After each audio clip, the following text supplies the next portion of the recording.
Once upon a time, there was a rich man. He had a hard-working servant who was devoted to his master.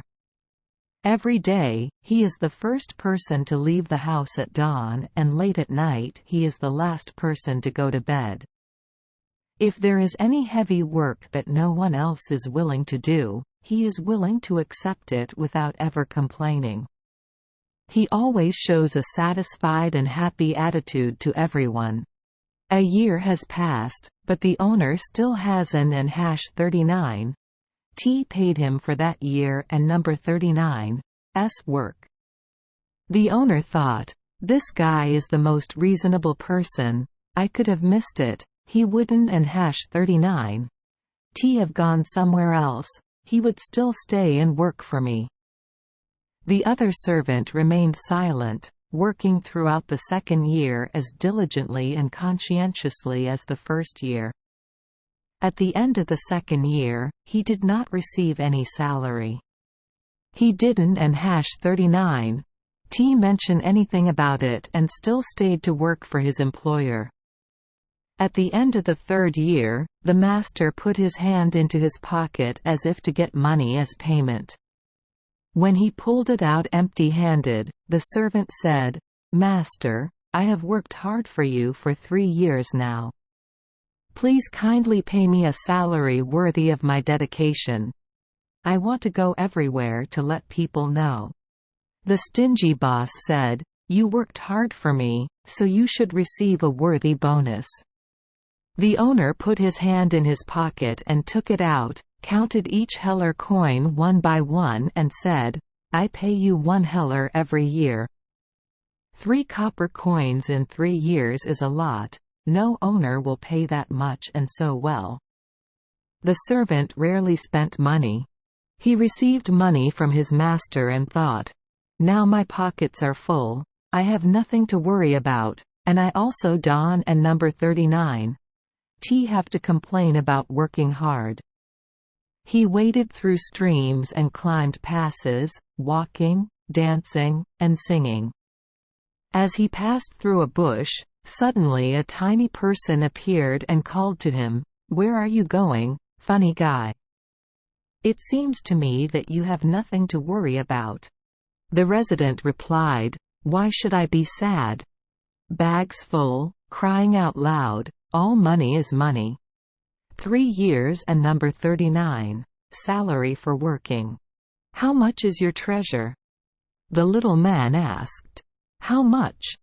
3 heller coins, that and number 39's exactly what I counted." The little man said, "Hey, my friend, I and number 39 am old and miserable, give me 3 heller coins. I can and number 39 T do anything to survive. He and number 39 young and healthy so he can do anything to survive." The human guy was inherently kind and compassionate, so he willingly gave the little person 3 heller coins and said, "Thank God, I and number 39 am not in need." The little person immediately said, "You are kind and love people. You give me 3 heller coins, I give you 3 wishes, whatever you wish for." The resident happily shouted, "Aha! You are truly the one who reaches up to the sky.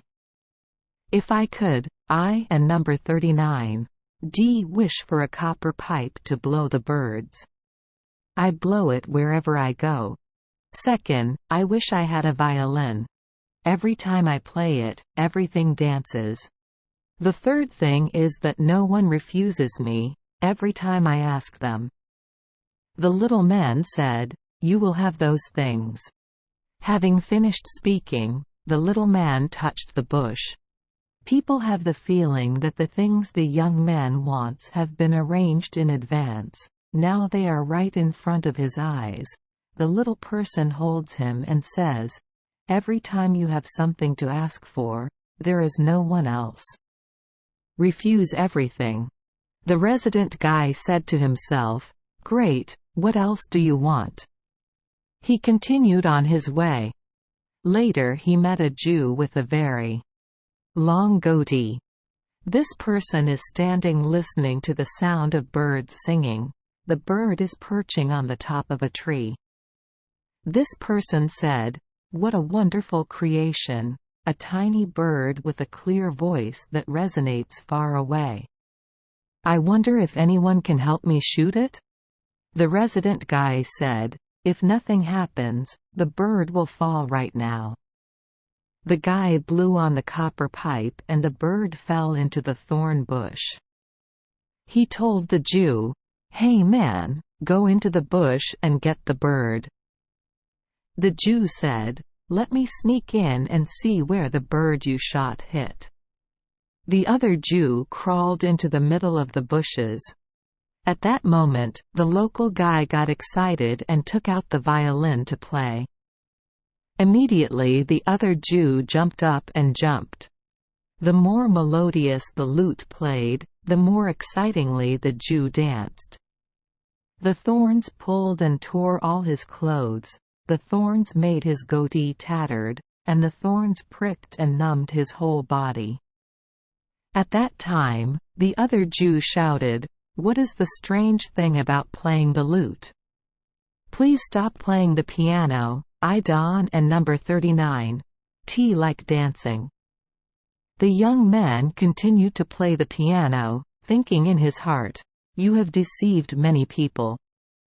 The thorns make you remember life." Then he played even more enthusiastically than before. The other Jew jumped even higher and more vigorously than before until his clothes were torn to pieces and stuck hanging in the thorn bushes. That person shouted, "Oh my God, it hurts so much. Please forgive me, I surrender this bag of gold." The young man living there said, "If you and number 39, re so generous, I and number 39, stop playing music. I also compliment you on your good dancing." Then he took the bag of gold and continued on his way. Waiting until the young man had gone out of sight, the Jew then shouted, "Damn wandering musician!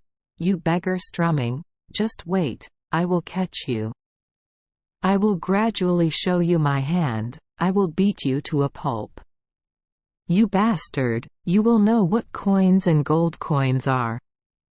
The Jew cursed for a while. When he regained his strength, the Jew went to the city to meet the judge. He said, "Judge, right in the middle of the main road, right in the middle of the day, there in number 39, a bastard who dares to rob and beat people.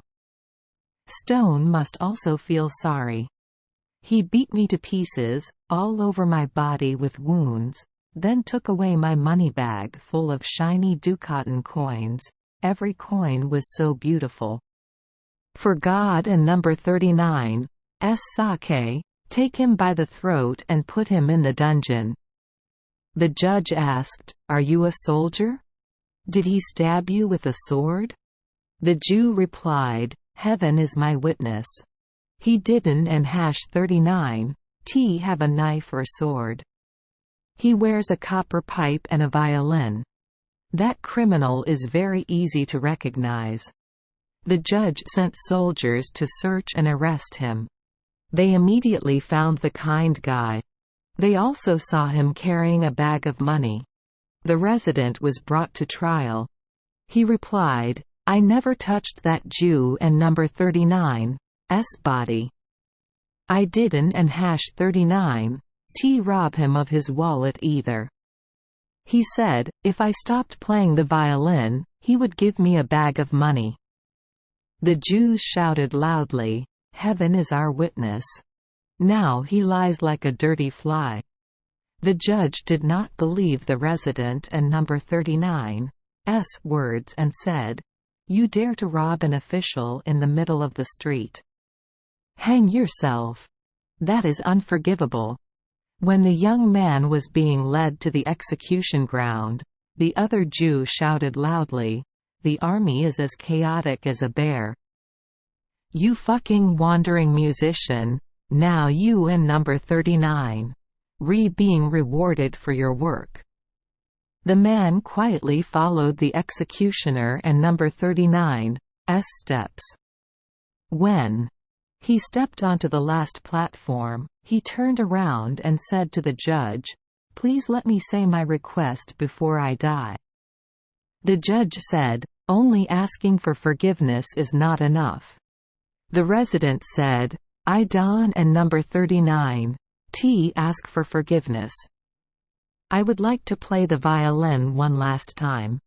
The other Jew suddenly shouted, "God, Don and number 39's let him play, Don and number 39's let him play." The judge said, "Why not let him enjoy a moment of happiness?" "That I allow." But how could he refuse? That was one of the 3 wishes the man had. The other Jew shouted again, "Tie me up, tie me up." The kind man took out the violin to play.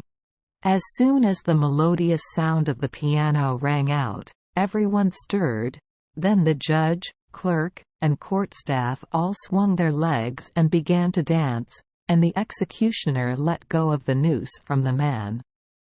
The louder the music became, the more people danced more enthusiastically than before. The judge and the other Jew stood at the head of the line and danced most enthusiastically.